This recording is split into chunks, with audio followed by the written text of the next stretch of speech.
We'll begin with our prayers. Om Jnanatimirandhasya Jnananjana Shalakaya Chakshurunmilitam Yena Tasmai Shri Gurave Namaha. Shri Chaitanya Manobhishtam Sthapitam Yena Bhutale Swayam Rupa Kadamahyam Dadati Swapadantikam Vandeham Shri Guru Shri Yuta Padakamalam Shri Gurun Vaishnavamsha Shri Rupam Sagrajatam Sahagana Raghunathanvitam Tam Sajivam Sadvaitam Savadhutam Parijana Sahitam Krishna Chaitanya Devam Shri Radha Krishna Padan Sahagana Lalita Shri Vishakhanvitamsha He Krishna Karuna Sindhu Dinabandhu Jagatpate Gopesha Gopika Kanta Radha Kanta Namostate Tapta Kanchana Gaurangi Radhe Vrindavaneshwari Vrishabhanu Sute Devi Pranamami Hari Priye Vancha Kalpatarubhyascha Kripa Sindhubhya Evacha Patitanam Pavanebhyo Vaishnavebhyo Namo Namaha Namo Vishnupadaya Krishna Prishtaya Bhutale Srimate Bhaktivedanta Swami Nitinamine Namaste Saraswati Devi Gauravani Pracharani Nirvishesha Shunyavadi Paschatya Deshatarani Jai Shri Krishna Chaitanya Prabhu Nityananda Shri Advaita Gadadhar Shivasadi Gaur Bhaktavrinda Hare Krishna Krishna Krishna Hare Hare Hare Rama Rama Rama Hare Hare Hare Krishna. Welcome everyone. We are discussing from the 10th canto of Srimad Bhagavatam, and last time we discussed how Krishna he married the 5 queens and in the end he married 16,100 princes, 100 princes who were kidnapped by Bhaumasur.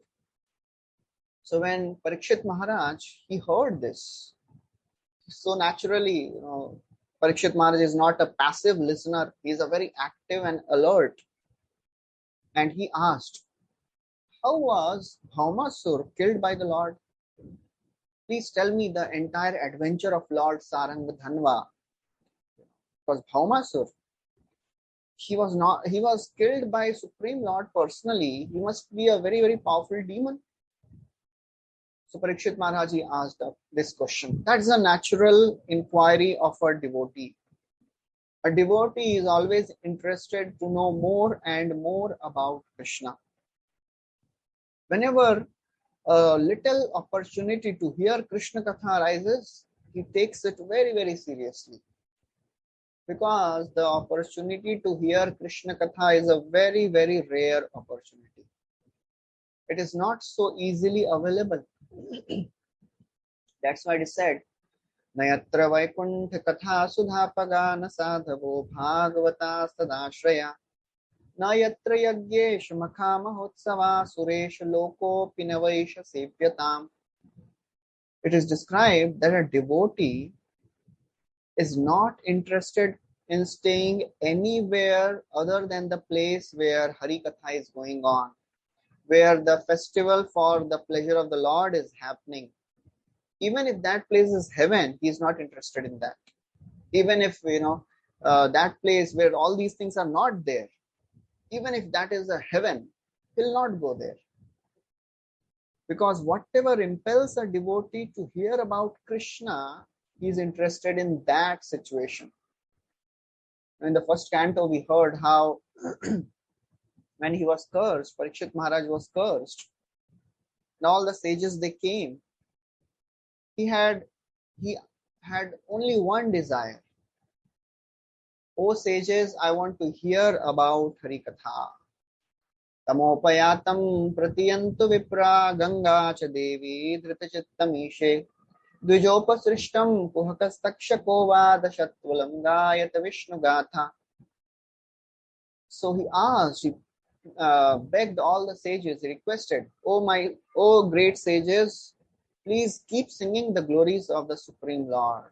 Let whatever that sage has created, that bird or whatever, snake, bird or whatever the sage has created, let it come and bite me. You keep on speaking.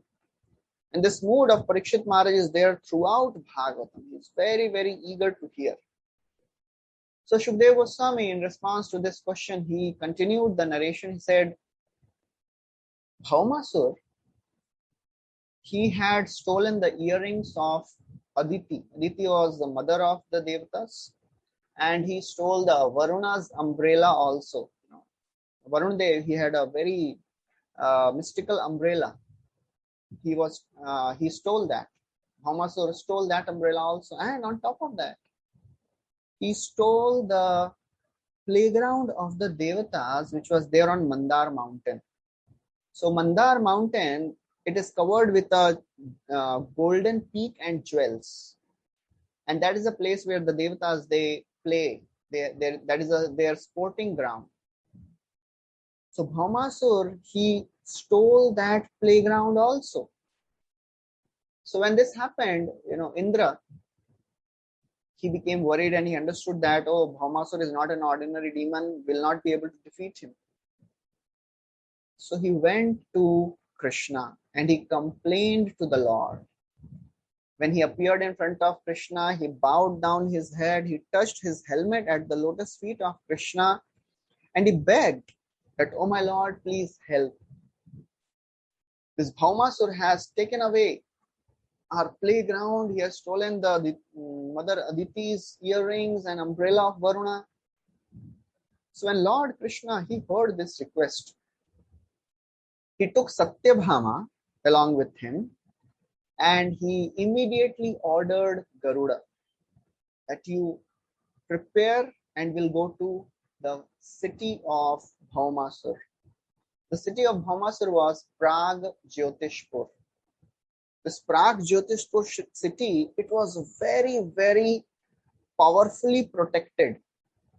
Just like we must have heard about the kings of the earlier times, they would build forts, and the fort would be surrounded by so many of the other, protective weapons. This Bhaumasur, he had created a very, very powerful city, and all around the city, it was guarded by various things. There were automated weapons, Automatic machinery was, put on all the borders. Then there was a border of water, then the fire, and then the wind. And there was a very peculiar wire which was created by a demon called Mura. So Mura, he had created a very, very powerful and electrically surcharged wire which was there all around the city. So Acharyas, they explain why Lord took Satyabhama along with him. What was the reason to take Satyabhama? So Sridhar Swami tells that actually Krishna, he knew that Satyabhama, she had a nature of adventure. So Krishna wanted to give his adventurous wife a very, very wonderful experience. So that's why he took. And also one more reason the Acharyas, they tell that Krishna, he had given a promise to Bhumi Devi that he will not kill her demoniac son. So who was Bhaumasur? Bhaumasur was actually the son of Bhumi Devi and Varahadev.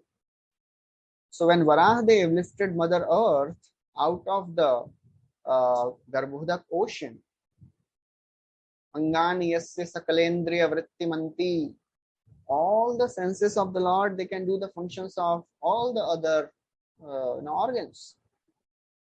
So Varahadev impregnated Bhumi Devi by the touch of his tusks. And Bhumi Devi gave birth to a son, and his name was Bhaumasur.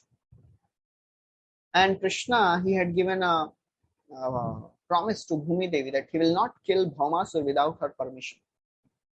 So who is Bhumi Devi? She is an expansion of Satyabhama. So therefore, Krishna took Satyabhama so that she can authorize the killing of Bhaumasur. And finally, there was one more reason. One time, Narad Muni, he brought one Parijat flower from the heaven and he gave to Rukmini. Although these are all wonderful pastimes, but externally, Satyabhama Devi, she became envious. Why Rukmini has got this flower? I also want a flower. So Krishna, just like a very loving husband, he promised Rukmini that I will bring you a whole Parijat tree. You are asking for one flower, I'll bring you a whole Parijat tree. And then, it is said that even nowadays, you see that husbands take their wives for shopping. So Krishna, he took Satyabhama to the heavenly planets for shopping. Because Krishna is Supreme Lord, whatever he does is exotic. So he took Satyabhama to heavenly gardens for shopping. A concept tree chahiye, So that was the another explanation which was given. And Chakravarti Thakur, he writes that, because in the war, when Satyabhama will be there and when the war becomes very, very fierce, then Satyabhama will tell Krishna, oh Krishna, please, oh Lord, oh my Lord, please kill him. And she will give permission to kill Bhaumasur. So these are the various reasons why Krishna took Satyabhama.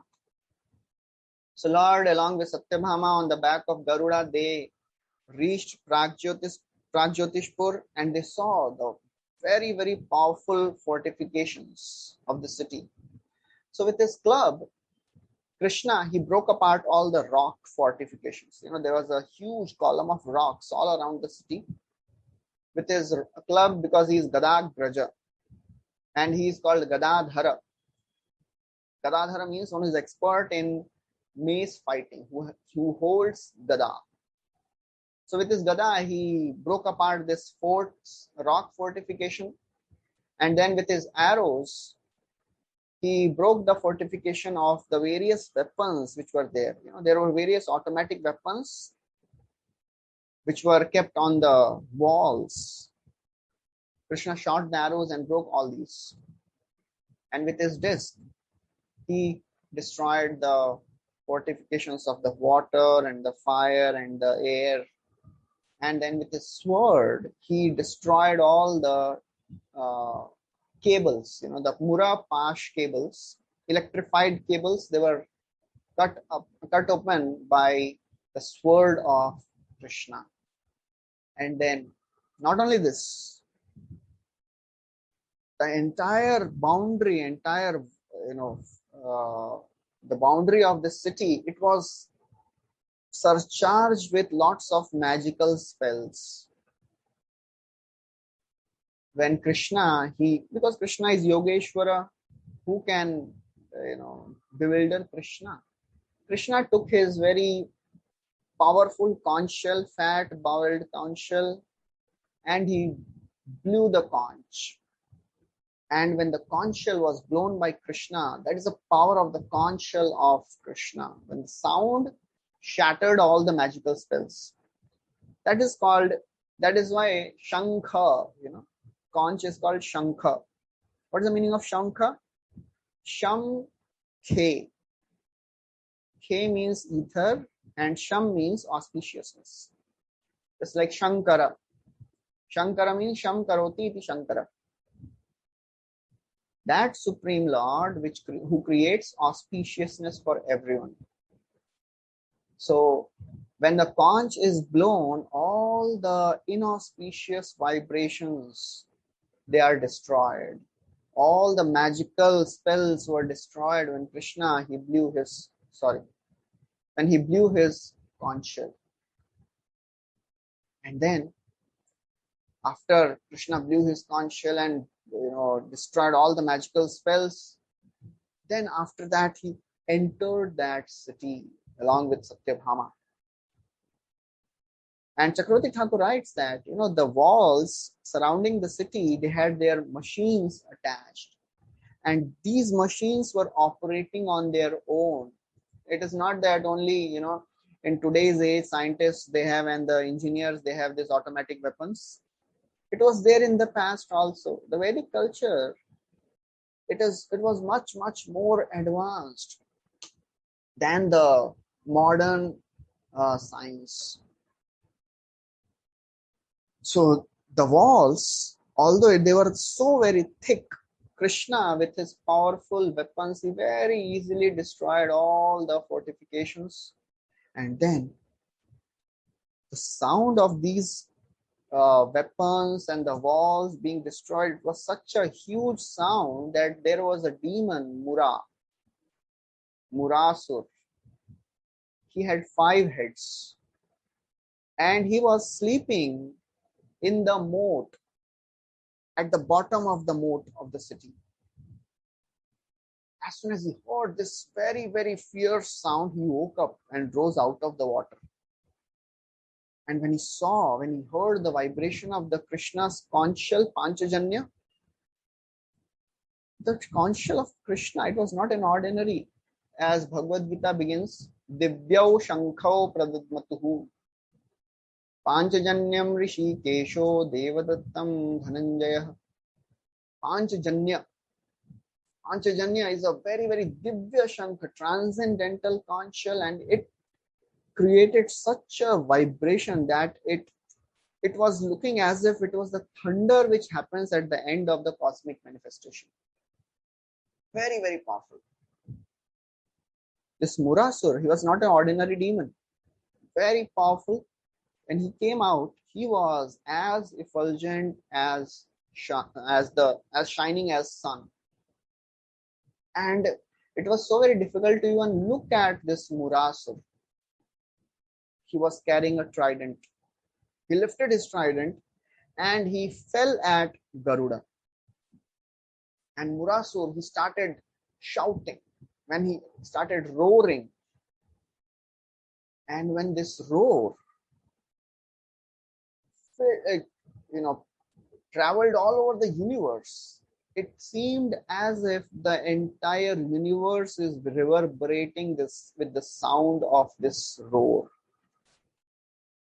He was not an ordinary demon. And with his trident, he tried to strike Garuda. But before he could reach, the trident could reach Garuda, Lord Krishna, he shot 3 arrows and he cut that trident into 3 pieces.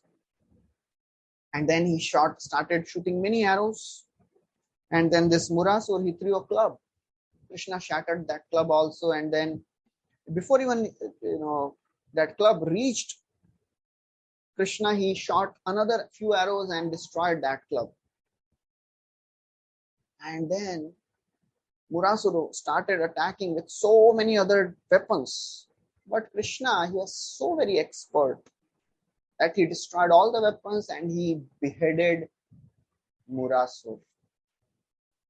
All the 5 heads were cut off by Krishna.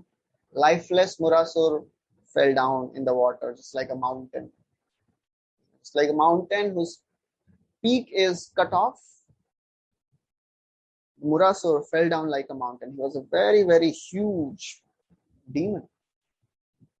This Murasur, he had 7 sons. When all of them, they came to know that their father is killed, they became very, very enraged. And they came to attack Krishna. Because they were ordered by Bhaumasur also.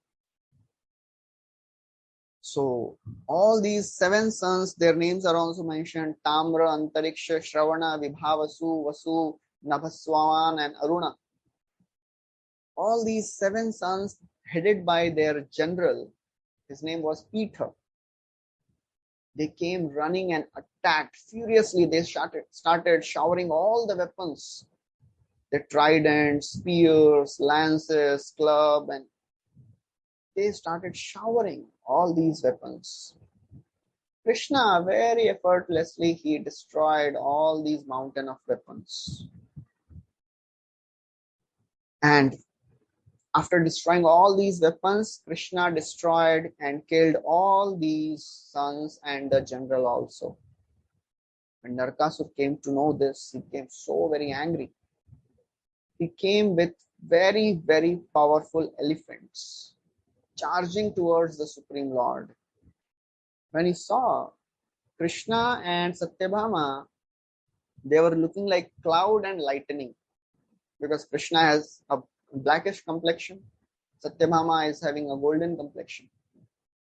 So black cloud with lightning. So Bhaumasur, he released a very, very powerful weapon called Shatagni. But Krishna was so expert that even before it reached, he destroyed that weapon. And then Krishna started destroying, Lord started destroying all the thousands of soldiers who were attacking and throwing weapons on him. Krishna was shooting arrows at such a great speed that, all these powerful demons, they were shooting weapons. But Krishna, he shot so many arrows, and these arrows, they killed the soldiers first, and then Krishna shot another set of arrows, which destroyed the weapons which were coming. So that's how swift Krishna was shooting arrows. Chakravarti Thakur writes that although Arjuna and Bhima, they are known as very, very powerful warriors, but none of these warriors are anywhere equal to Krishna. Krishna was very, very expert and very swift. In this way, Krishna destroyed all the weapons and all the soldiers also. So first he destroyed the soldiers and then destroyed the weapons. Meanwhile, Garuda, he destroyed all the elephants. So in this way, very fierce fight was going on. And then Bhaumasur, when he saw that this Garuda is attacking my elephants, he attacked Garuda with his spear. But Krishna, he destroyed that spear also, and then Bhaumasur ran with a lance. When Satyabhama, she saw that now, this demon is coming to attack my Lord. She started pleading, "Oh Lord, please kill him quickly." That's what Lord wanted. And then Bhaumasur, as he was trying to attack Krishna with all the weapons, he shot tridents. Even before releasing the trident, he was trying to throw the trident towards Krishna. Even before releasing the trident from his hand, Lord Krishna, he threw his Sudarshan Chakra, released his Sudarshan Chakra, and cut off the head of Bhaumasur. That's how this very, very powerful demon was killed by the Supreme Lord. And when Bhaumasur, he fell dead, his head, it was shining very brilliantly with helmet and all the jewelries which he was wearing on his head, in the neck and the ears. All the devatas, when they saw this wonderful feat of Krishna, they became so very joyful. They started glorifying, showering flowers. All the sages, they also appeared. They started praising the Supreme Lord in the choicest words. Now, after that, Bhumi Devi, she came. Because Bhumi Devi is wife of the Supreme Lord. She came and she started offering beautiful prayers. Before offering prayers, she brought all the things which were stolen by Bhaumasur. So Bhaumasur, he had stolen the rings of Mother Aditi, he had stolen Varuna's umbrella, and he had stolen the playground. So Aditi, she gave everything to Krishna. So Bhaumasur, he was the son of Bhumi Devi and Krishna, but just by the association of a demon called Banasur, he became demoniac. Now this is a very, very powerful example to show the power of association. Whoever you may be, if we are not associating with devotees, for sure we will not be able to maintain our devotional principles. If somebody thinks that I can practice bhakti alone, he is in big illusion, as it is always said like that. So therefore, it is said that just like when there are a bird called goose. When these goose they migrate from one place to another, they fly in a formation, V formation, because this V formation helps them to reduce the air pressure and it helps them to travel long distance. Association of devotees is like this. These birds flying in formation, it helps us. It gives us enthusiasm and inspiration. The bird which is in front, he's flying and he's the one who is getting the maximum pressure of the air. But the birds which are behind, they keep, making sounds. They are encouraging, yes, please, you go ahead, keep going. That's how when we are in association of devotees, we feel inspired. But Srila Prabhupada, he writes in one letter to Satswarup Maharaj, he gives a very beautiful example. He's telling that, of course, association of devotees is very, very crucial. Nobody can stay and continue without association of devotees. But along with the association of devotees, personal strength is also equally important. And Prabhupada gave an example of the same birds.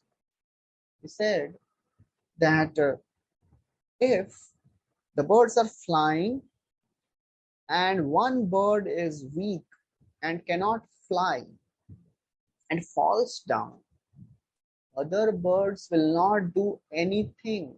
They will not be able to do anything. Even if they want to do, they will not be able to do anything. That bird will fall down. Similarly, now we are in association of devotees, we are flying and we can cover a long distance. But our personal sadhana, our personal practice of our bhajan, our japa, our swadhyaya, it is also equally important. If we are not making ourselves strong enough, we are not determined, we are not having the right attitude, right mood of prayerful mood, the association of devotees, it is very, very potent. But if our heart is like a barren field, we will not be able to advance in Krishna consciousness. As Srila Prabhupada would say, fertile, potent man and fertile women.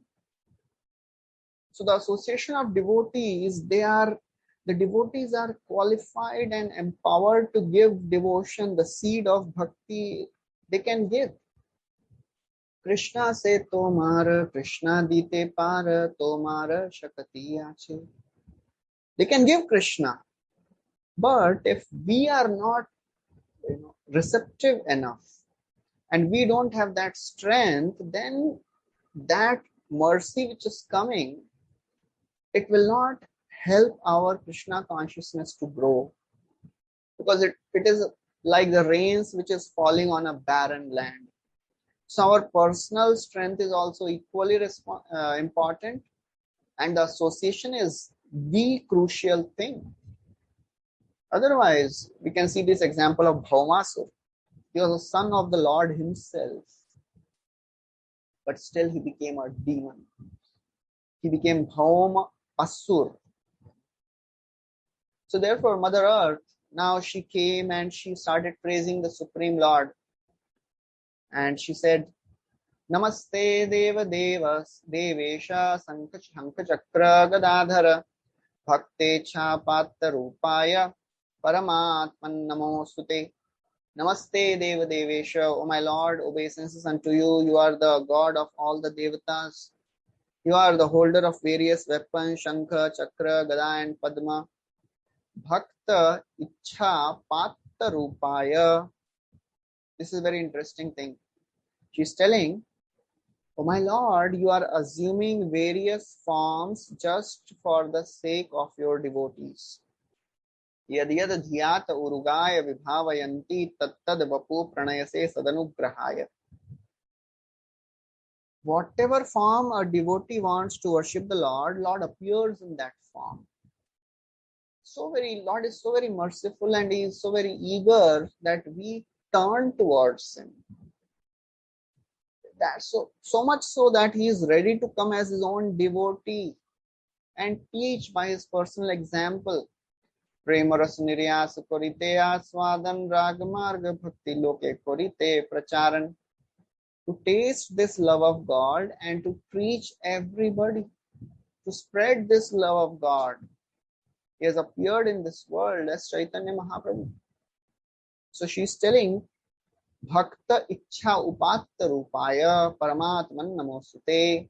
I offer my obeisances unto you, O my Lord. Then she's offering the same exact prayers which Kunti Maharani offered in the first canto. Namah Pankaja Nabhaya, Namah Pankaja Maline, Namah Pankaja Netraya, Namaste Pankajangre. Just like Lord's body is compared with lotus flowers, various parts of the body. Namaste Pankaj, Namah Pankaja Nabhaya, she's offering obeisances to the lotus navel, lotus flower garland which she is wearing, the lotus petal like eyes, and the lotus feet of the Lord. Actually, the 8 parts of Krishna's body, they are compared with lotus. Netra Nabhi Vadan Karayuga Charan, Ei Ashta Padma Krishna Ange, Karpur Lipta Kamala, Tara Vaiche Parimala, Sei Gandha Ashta Padma Ange. So, Netra, Nabhi and Vadan, the 2 eyes, lotus navel, lotus face, 2 hands and 2 feet. They are compared with lotus flower. And from all the bodily parts of Krishna, there is a very, very attractive fragrance which comes. What is that fragrance? Karpura lipta kamala tara vaiche parimala. The fragrance of lotus mixed with camphor. That is a fragrance which comes from all the bodily parts of Krishna. So she is offering respects. Namo Bhagavate Tubhyam Vasudevaya Vishnave Purushaya Dibijaya Purna Bodhaya Te Namaha. Namo Bhagavate Tubhyam. O Supreme Personality, I am offering my obeisances unto you. You are Vasudeva. You are Purushaya Adi Bijaya. You are the original seed of all the cosmic manifestation. You are the omniscient one. So she's telling that because you are unborn, although you are unborn, you are generating universes. So she is telling so many contradictory features of Krishna. You are unborn, still you are generating universes. Although you are generating universes, you are impersonal Brahman. Although you are impersonal Brahman, you have a form. And although you have a form, but you have unlimited energy. Because generally, a form means limited. That is how Lord is full of inconceivable potencies. Srila Bhaktivinoda Thakur, he writes in his book called Dashamula Tattva, he writes that Lord has a potency called Virodha Bhanjika Shakti. This Virodha Bhanjika Shakti, it has the power to harmonize all the contradictory qualities of the Lord. He's born, but he's unborn, but still takes birth. He has no legs, but still he walks. He has no eyes, but still he sees, as Ishopanishad describes. So that's what Bhumi Devi is telling. She's telling that, oh my Lord, I offer my obeisances unto you. You are the source of unlimited energies. You are the super soul of all the souls. You are the source of creation, maintenance, and destruction. Although, to do the creation, the modes are involved, but you are never covered by the modes. You always stay uncovered. You are the eternal time. You are the Pradhan. You are the Purusha. So this conception and this philosophy and this understanding is there in all the great devotees of the Lord. They are never confused. Who is the Supreme Lord? He is the creator, maintainer, and destroyer. He is the eternal time. In the first canto, Bhishma Deva also tells the same thing. He says, Sarvam Kala Kritam Manye Bhavatam Chayada Priyam Sapalo Yad Vashe Loko Vayoriva Ghanavali. O Pandavas, don't worry. You are thinking why this is happening. This is all the will of time. Who is that time factor? That Supreme Lord Krishna is that time factor. Eshavai Bhagavan Sakshat Adyo Narayana Puman Mohayan Mayaya Lokam Gudha Charati Vrishnishu. This Supreme Lord who is standing in front of you as Krishna, you are thinking he is your cousin, he is your master, he is your friend. Yanmannase Matuleyam Suren Mitram. He is the Supreme Personality of Godhead. She is telling, you are the source of all the 24 elements. Lord, after hearing all these prayers, he may ask, okay, what do you want then? So then Bhumi Devi, she brings the son of Bhaumasur in front. She's telling, my Lord, he's the son of Bhaumasur. He's frightened by seeing all this war and his father being killed. And now he is surrendering unto you and he is approaching your lotus feet. Please give him fearlessness, because you are the one who can remove the distress of all the living entities. Please give him shelter. So Jiva Goswami tells that actually she is not mentioning that that this son is related to Bhauma. She just mentions once, and then she's telling how he's frightened and how he's surrendering to you, because she knows that, okay, because my son is wicked, and if I tell, oh, he's the son of Bhaumasur, Krishna may think, oh, he's also wicked, I'll kill him also. So anticipating that, she is not telling much of the connection of the son with the father. So Krishna, so she's telling that, okay, you are the one who can remove the fear. You can make him fearless. Krishna may tell, Are, if I'll do that, he will perform evil actions like his father. Bhumi Devi tells, no. Wonderful feature about your mercies, O my Lord, when you put your hand on his head, that hand destroys all the sins. That hand will remove all the tinge of contamination which is there in the heart of this boy. That's the beautiful nature of Krishna. By the touch of Krishna's hand, one becomes completely purified. What to speak of the touch of a hand? Just by the glance of Krishna, one gets purified. Just by the touch of the conch shell, one gets purified. We know the story when Dhruva, a small child, he was not able to offer prayers. Krishna touched his forehead with conch shell. Chandrika Vishada Smerai Saruna Panga Vikshatai Swakarthanam Ivarajaha Satvabhyam Srishtipalakai. When Lord glances on us, the glance purifies us. And when Lord smiles, that smile creates a smile, destroys the ocean of tears of lamentation which is there in the heart of a living entity. So therefore Bhumi Devi is telling that you don't worry, O my Lord. When you will touch him, all his sins will be destroyed. So when requested by Bhumi Devi, Krishna, he bestowed fearlessness unto the son, unto her grandson.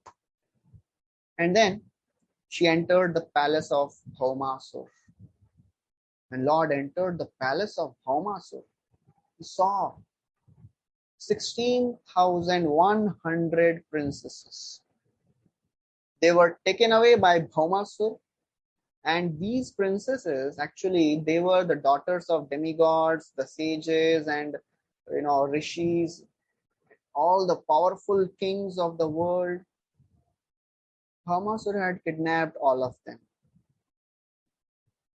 When all these princesses, when they saw Krishna, the Supreme Lord, personally standing in front, they became so very attracted and enchanted. They started praying that let this personality become our husband. May Providence grant this personality as our husband, as my husband. Everybody was praying like this. And when Lord, he's Antaryami, and he understands the feelings of everyone.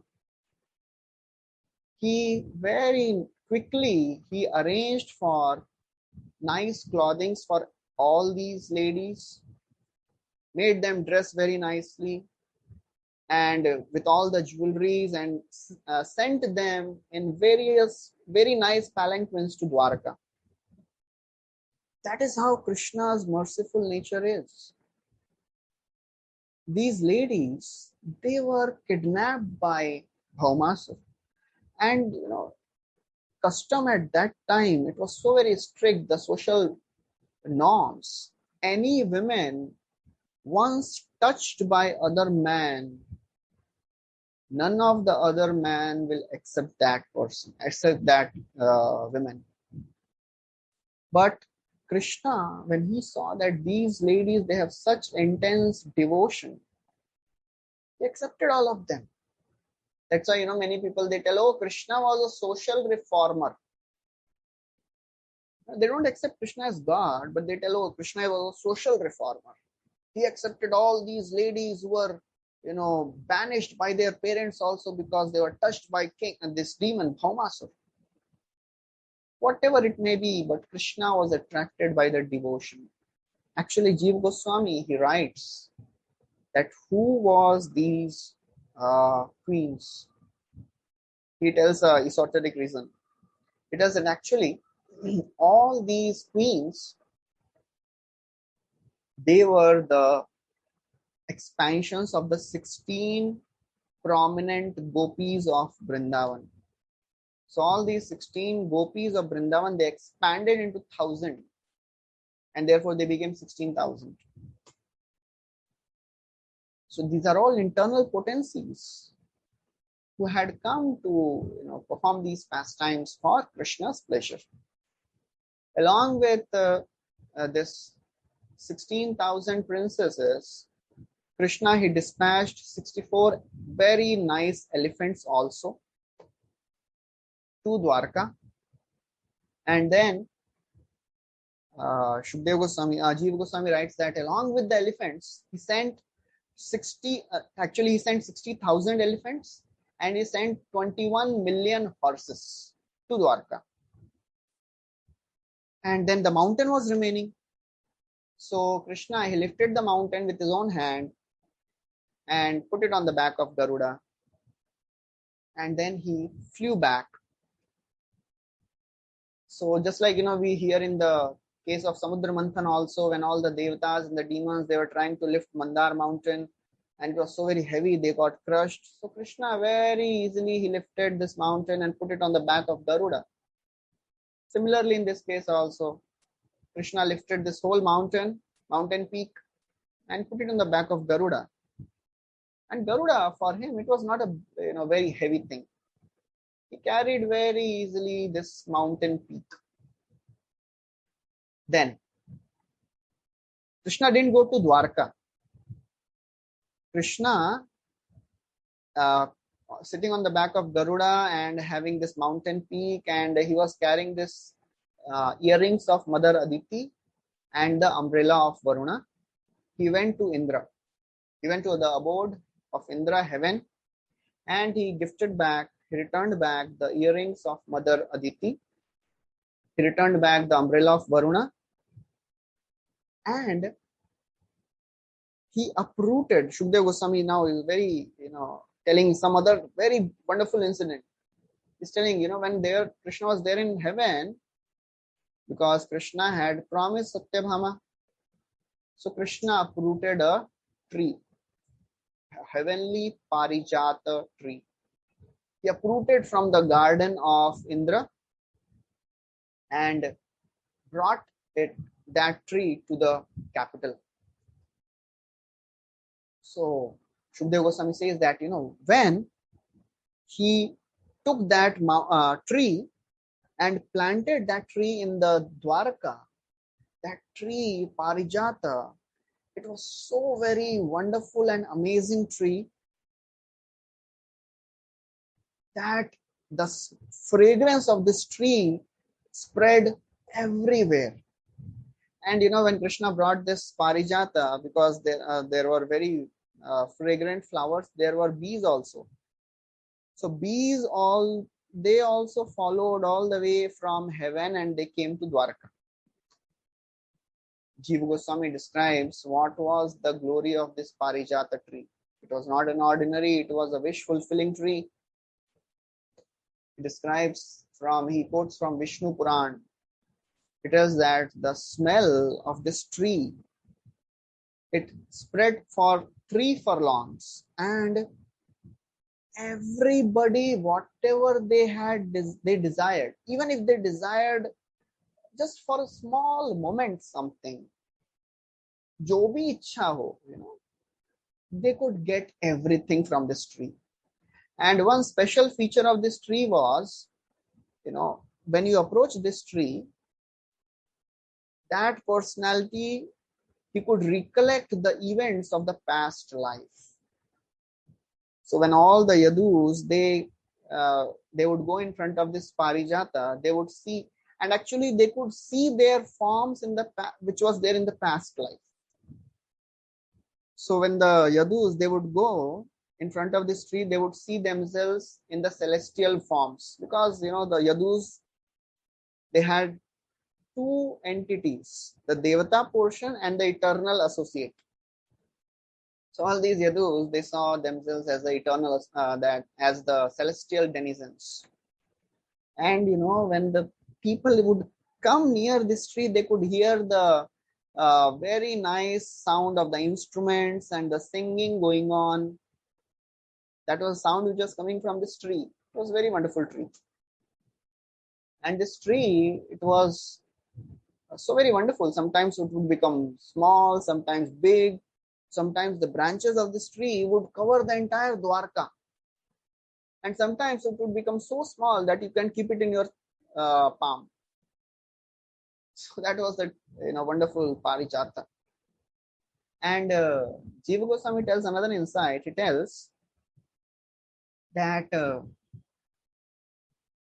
when he took that mountain peak from Pragjyotishpur to heaven, he didn't give back that mountain peak. He brought that mountain peak to Dwarka.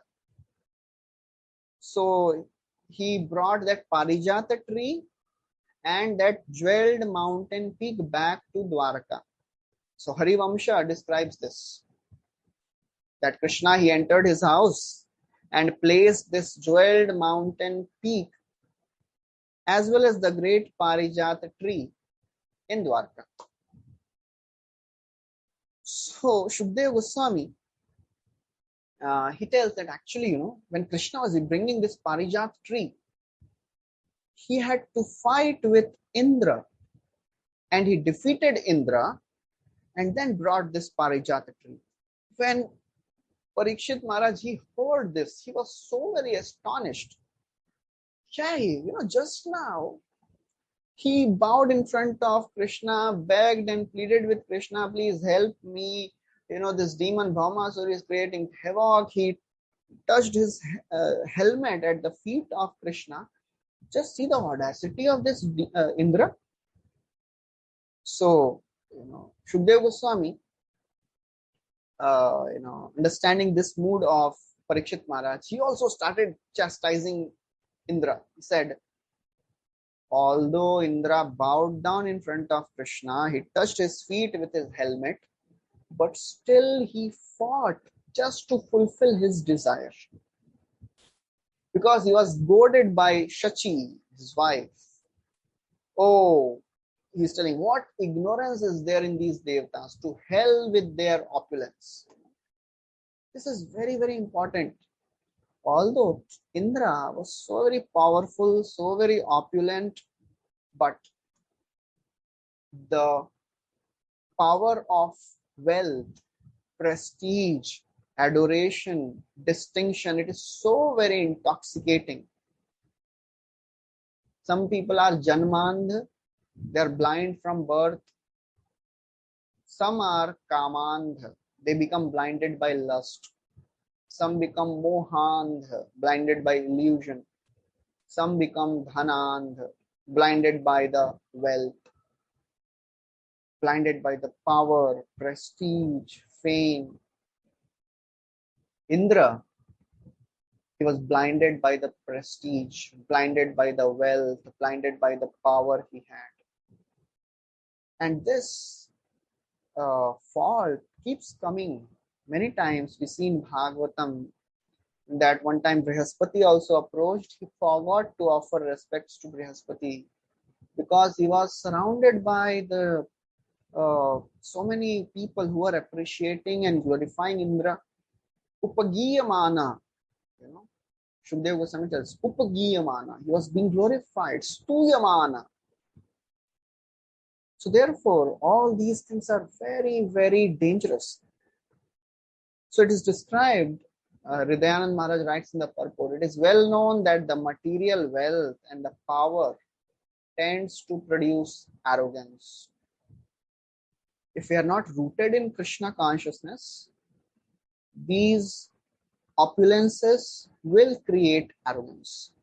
Vidya tapo vitta vapu vayo kulay satam gunay shadvirasattam Smritau hatayam dhritamana durdrisha stabdhan pashyanti hidham bhuyasam.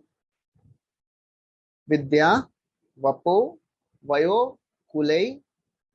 Vidya, tapo, vitta, vapu, vayo, kulay. All these are very beautiful qualities.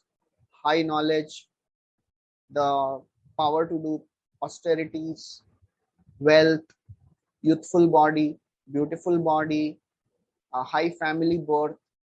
They are very wonderful qualities, but if somebody is proud of these qualities, then everything is lost. He is destroyed. Only a devotee will not get affected by these qualities. So therefore, when we are practicing spiritual life, we will also develop so many of the qualities, so many of the skills, abilities, power to manage, managerial skills. Somebody may sing nicely, speak nicely, manage very nicely, wonderfully, doing book distribution. These are all skills. If somebody becomes proud of it, then they are condemned, they are lost. So therefore, we should always understand that whatever we have received, whatever we are, it is by the mercy of the Lord, mercy of the devotees of the Lord. As in the first canto, it is described that when Arjuna, he was coming from Dwarka, he realized that Krishna has gone. He was bringing the wives of Krishna for, to protect them.